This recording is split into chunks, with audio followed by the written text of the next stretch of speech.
Sungai Tohor adalah sebuah desa yang terletak di sebuah pulau kecil bernama Pulau Tebing Tinggi di Kecamatan Tebing Tinggi Timur, Kabupaten Kepulauan Meranti. Warga Sungai Tohor diberkahi hutan terawa dan gambut yang lebat dengan tingkat keanekaragaman hayati yang tinggi. Di antara pohon alam yang tumbuh di pulau ini terdapat pohon trumbia atau sagu. Pohon trumbia inilah yang membuat warga Sungai Tohor memiliki penghidupan yang stabil. Setiap hari, masyarakat Sungai Tohor sudah sangat identik dengan sagu. Bahkan sagu sudah menjadi nafas hidup mereka. Di antara gerak nadi produksi sagu basah Sungai Tohor, tersebutlah nama Abdul Manan. Kecintaan pria berusia 43 tahun ini akan sagu dan alam yang berkesinambungan telah membuatnya memproduksi sagu dengan cara-cara alami, namun tetap memberikan kehidupan bagi dirinya, keluarga, juga bagi masyarakat desa Sungai Tohor itu sendiri. Kilang sagu saya berdiri pada tahun 2008. Sagu ini adalah untuk menunjang perekonomian. Bahwasanya kita dengan potensi sagu yang berada di desa Sungai Tohor ini, ada beberapa anak-anak Sungai Tohor yang bersekolah di luar kota.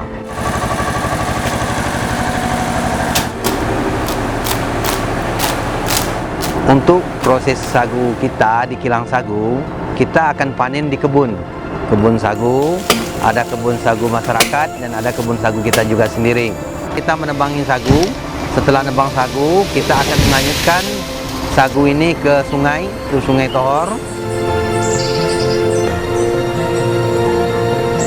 Setelah naik diproses yaitu mengopikkan tual sagu. Setelah mengopik tual sagu, kita coba membelahkan tual sagu, kita naikkan kepada panggar sagu untuk digilingkan atau diparut. Setelah diparut, sagu kita putarkan untuk mengambil pati sagu lebih kurang 3-4 jam. Kita mempunyai beberapa karyawan. Setiap kilang sagu yang berada di Sungai Tohor ini itu lebih kurang 10-15 orang. Untuk upah itu Rp110 per kilo. Jadi dalam setengah bulan itu mendapatkan lebih kurang 3 juta satu kali proses setengah bulan. Kita 4 orang. 4 orang ini hanya kerja untuk proses saja, belum untuk upah bongkar sagu, belum lagi untuk mengantarkan sagu ke kapal untuk yang kita eksporkan ke Malaysia. Nah, yang disinilah yang kita sayangkan kepada pemerintah kita, bahwasanya sagu basah kita bisa kita eksporkan ke Malaysia.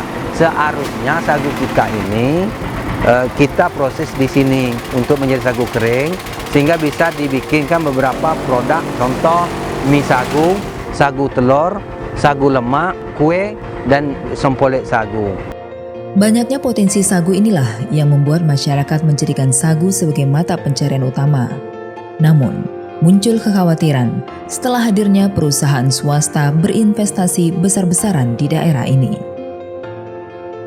Di Tebing Tinggi Timur ini ada juga perusahaan luar biasa besarnya, yaitu mungkin terbesarlah di Asia ini. Apabila dimonopolikan, harga sagu akan turun oleh satu perusahaan. Tantangan yang terberat saat ini masyarakat desa Sungai Tohor, bahwasanya perusahaan ada yang masuk ke daerah kami ini pada tahun 2007 yang mau mengambil perkebunan masyarakat dalam area kami.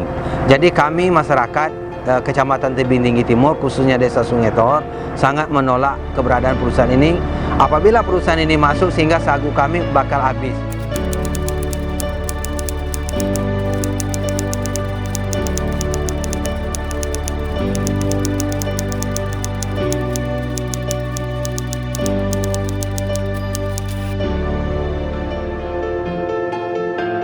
Tidak ingin kebakaran terulang lagi, warga melakukan swadaya pembangunan sekat kanal untuk menjaga agar gambut tetap basah.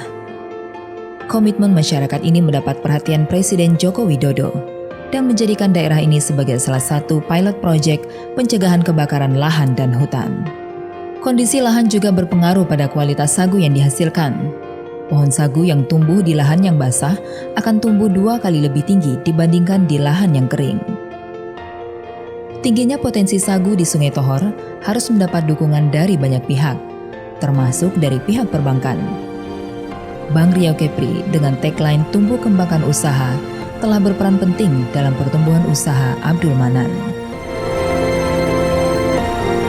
Kami merasa bangga juga kepada Bank Riau Kepri bahwasanya dengan spot beliau memberi kepada saya pinjaman untuk bisa meningkatkan hasil perekonomian saya di kilang sagu yang saya kelola saat ini.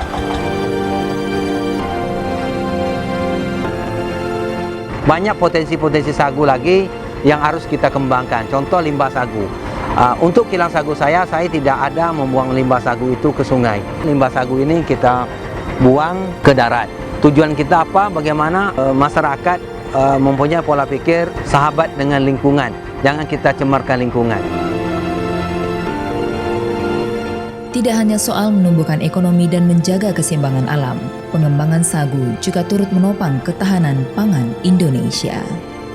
Jadi kami juga masyarakat Sungai Tohor dan saya sendiri, kalau seandainya putus pangan di Riau, silakan datang di desa Sungai Tohor, kita siap sajikan sagu yang berada di desa Sungai Tohor ini.